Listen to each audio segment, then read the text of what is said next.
Gold trusted gold buyers. మీరు తాకట్టు పెట్టిన బంగారాన్ని విడిపించి ఈ రోజు ఉన్న మార్కెట్ ధరకు కొనబడును. So first of all Keeravani గారిని అడిగారు ఏమన్నా, అంటే ఎలా బిలీవ్ చేశారు అంటే బికాస్ ఈ పాటకి సిమిలర్ గా ఏమీ చేయలేదు మీరు ఇప్పుడు దాకా, ఇది ఒక కొత్త ఒరవడి.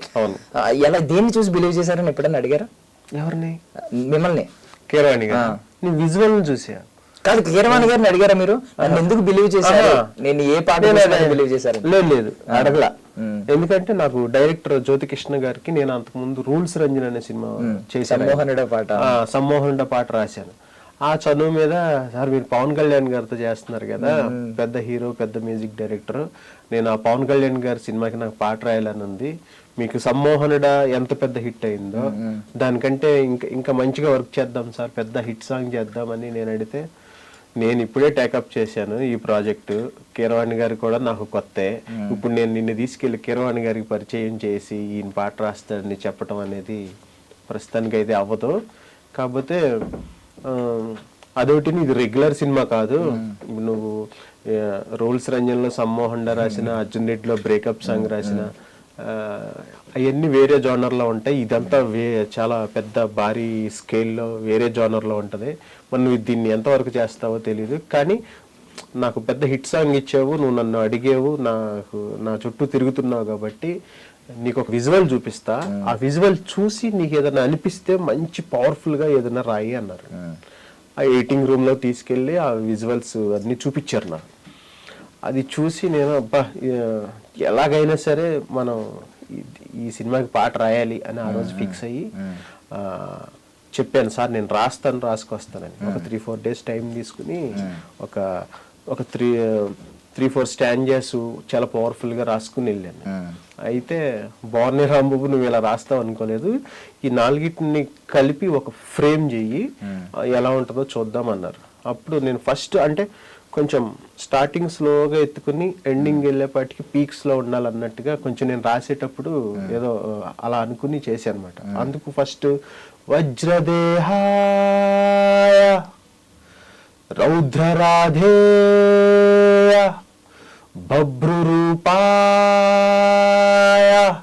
అలా తీసుకున్నాను అనమాట. అంటే హీరోని భగవంతుడితో పోలుస్తూ అలా తీసుకున్న తర్వాత ఆ టేక్ ఆఫ్ అయిన తర్వాత అప్పుడు మెయిన్ పల్లవిలోకి వెళ్ళాలని అప్పుడు కొంచెం శివుడి టచ్ ఇప్పించాను అనమాట. ప్రళయకాల రుద్రుడల్లే అది. దాని తర్వాత ఒక హై కావాలి, ఒక హై మూమెంట్. అంటే నాకు ఆ యాక్షన్ సీక్వెన్స్ అవన్నీ అలా ఉన్నాయి.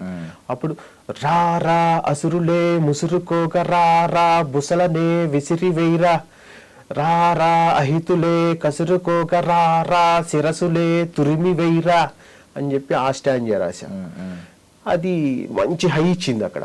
తర్వాత ఎండింగ్ పోర్షన్ ఇంకా పేపర్సంగా ఉండాలని చెప్పి అది ఏం చేసామంటే, పొగరు విడని మదగజం అదిరి బెదిరే ముజ్జగం పదునుగున్న అంకుశం గురిని గెలుచు అంబకం భరతమాత నుదుటి రాత మార్చు ధీమసం అని కొంచెం హైకి తీసుకెళ్ళి అవన్నీ ఆయనకి పాడి వినిపించాను. పాడి వినిపిస్తే చాలా బాగుంది, నేను కీరవాణి గారికి చెప్తాను అన్నారు. కీరవాణి గారికి చెప్పారు. ఏముంది మీకు నచ్చితే పంపించండి నా దగ్గరికి అని ఆయన అన్నారనమాట. ఆయన ఆ మాట అంటమే నా అదృష్టం. నేను భయపడుతూ వెళ్ళాను, ఆయన చాలా మంచిగా రిసీవ్ చేసుకుని చాలా బాగా మాట్లాడి ఏది లిరిక్ పేపర్ అంటే ఇచ్చాను. ఆయన ఫ్లోలో అలా చదివేసి బాగుంది మనం రికార్డింగ్కి వెళ్ళిపోదాం అన్నారు సింపుల్గా. నేను అసలు షాక్, స్టన్ అయిపోయా. అంటే అసలు నన్ను యాక్సెప్ట్ చేయటం, ఆయన అంత పెద్ద మ్యూజిక్ డైరెక్టర్, బాహుబలి, RRR అలాంటి సినిమాలు చేస్తున్న ఆయన, ఆస్కార్ విన్నరు, ఆయన అసలు ఆ లిరిక్ని అలా జస్ట్ ఒక 5 minutesలో ఓకే చేసేసారు. చాలా హ్యాపీ అనిపించింది. ఇంకా దాన్ని ఆయన మ్యూజిక్ చేశారు. అంటే జస్ట్ నేను మీకు రఫ్గా ఎలా పాడానో అదే ఉంది. దాన్ని ఆయన అసలు ఇంకా ఒక రేంజ్కి తీసుకెళ్తే ఇప్పుడు అసలు ఏమంటాం, గూస్ బంప్స్, ఎలివేషన్స్ మొత్తం అసలు రచ్చరచ్చలేపుతుంది పాట. బట్ అదే ఆ జర్నీ ఈ పాటకు సంబంధించి నేను ఆయన కీరవాణి గారి దగ్గరికి ఎలా వెళ్ళగలిగాను అనేది ఇది అనమాట. అంతేలేండి, ఆయనకి తెలుసు కదా, తెలిసిపోద్ది టాలెంట్ అనేది 5 నిమిషాలు, ఆయనకి 5 నిమిషాలు అనేది ఎక్కువే. అవును, కనిపెట్టేయగలరు ఎవరు టాలెంటెడ్ ఎవరు టాలెంటెడ్ కాదని. సో అంతకు ముందు ఈయన వినిపించినట్టున్నాడు, అంటే నేను ఆఫీసులో పాడినప్పుడు రికార్డ్ చేసుకున్నాను, అది వినిపించినట్టున్నారు కీరవాణి గారికి. తర్వాత సార్ రాంబాబు పంపించమంటారంటే పంపించండి అన్నారు. ఒకరోజు మార్నింగే కీరవాణి సార్ ఫోన్ చేసి రాగలరా అంటే అయ్యో వస్తున్నాను సార్ అన్నాను, వెళ్ళాను. ఆ రోజు ఫినిష్ అయిపోయింది. అండ్ ఎంత అంటే అయిపోగానే రాంబాబు గారు రండి అని చెప్పి ఒక సెల్ఫీ తీసుకుని దాన్ని ఇన్స్టాలో పోస్ట్ చేసి హరిహర వీరమల్లో new song with new collaboration అని పెట్టారు.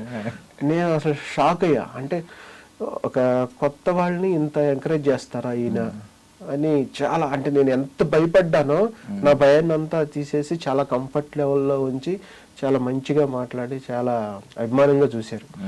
ఇంకా అంటే ఆయన చిన్నప్పుడు మేజర్ చంద్రకాంత్లో కానీ ఈ బొబ్బిల సింహం ఇలాంటి సినిమాల్లో ఆయన పాటలో ప్రెసిడెంట్ గారి పెళ్ళం ఇవన్నీ విని, మాతృదేవోభవ అని ఒక సినిమా, ఇవన్నీ అంటే అసలు ఎన్ని పాటలు అలాంటి అన్నమయ్య, రామదాసు, ఇప్పుడు ఇంకా బాహుబలి, RRR అంటే అవి ఒక రేంజ్ అసలు. అలాంటి మ్యూజిక్ డైరెక్టర్కి దగ్గర పాట ఓకే అవటం, ఆ పాట ఇప్పుడు బయటకు వచ్చి అది పవన్ కళ్యాణ్ గారి సినిమాకి పాడటం, ఇంకా వాళ్ళిద్దరు క్రేజ్ కలిపి ఈ పాటని అంత దూరం తీసుకెళ్ళింది అనమాట. ఒక్క రోజులోనే ఒక 35 million వ్యూస్ వచ్చాయంటే అది చాలా గ్రేట్. అంటే అందరూ ఉద్దేశం ఏంటంటే అంటే పవన్ కళ్యాణ్ గారు ఎన్నో పాటలు ఉన్నాయి, ఒక్కొక్క పాట లేదు. ఈ పాట వచ్చినప్పుడు మాత్రం ఏంటో కొంచెం ఎక్కువ ఎడిక్ట్ అయిపోయి ఏమంటున్నారంటే ఇది కొంచెం అన్నిటిలో అవుట్ స్టాండ్ అయిపోయింది అంటున్నారు. సో మీకు ఇంతకు ముందు పవర్ స్టార్ ఇంట్రొడక్షన్ సాంగ్స్ ఉంటాయి చాలా, వాటిలో మీకు బాగా నచ్చింది ఏంటి ఇంతకు ముందు? వేరే చంద్రబోస్ గారు రాసి నేను లే లే లే చాలా ఉంటాయి, చెలరే చెలరే చెల్, అవి జల్సా, చాలా అంటే ఇంట్రడక్షన్ సాంగ్స్ చాలా బాగుంటాయి, చాలా ఎనర్జెటిక్, చాలా పవర్ఫుల్ గా ఉంటాయి అవి కూడా.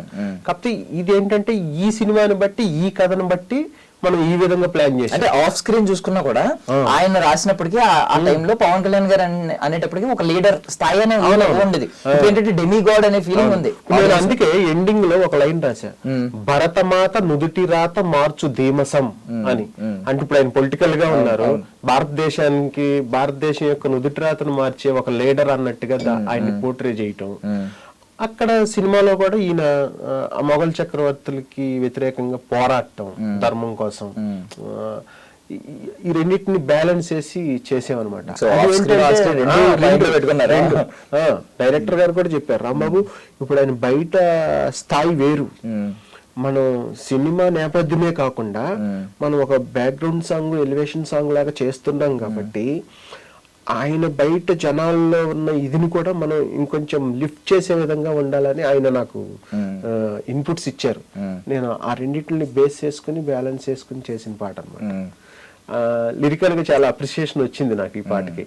అంటే నువ్వు ఎప్పుడు లవ్ సాంగ్స్, బ్రేకప్ సాంగ్స్ రాస్తావు కదా, అంటే ఇంతకుముందు ఊపిరాపే పాటలు పాడారు, ఊపిరి బిగబెట్టే పాటలు అన్ని చాలా మంది మెసేజెస్, అప్రిసియేషన్ వస్తుండే చాలా హ్యాపీగా ఉంది. ఇదంతా జ్యోతికృష్ణ గారు, కీరవాణి గారు ఈ పాట జనాల్లోకి ఆ విధంగా చొచ్చుకొని పోవటానికి కారణమైన పవన్ కళ్యాణ్ గారు.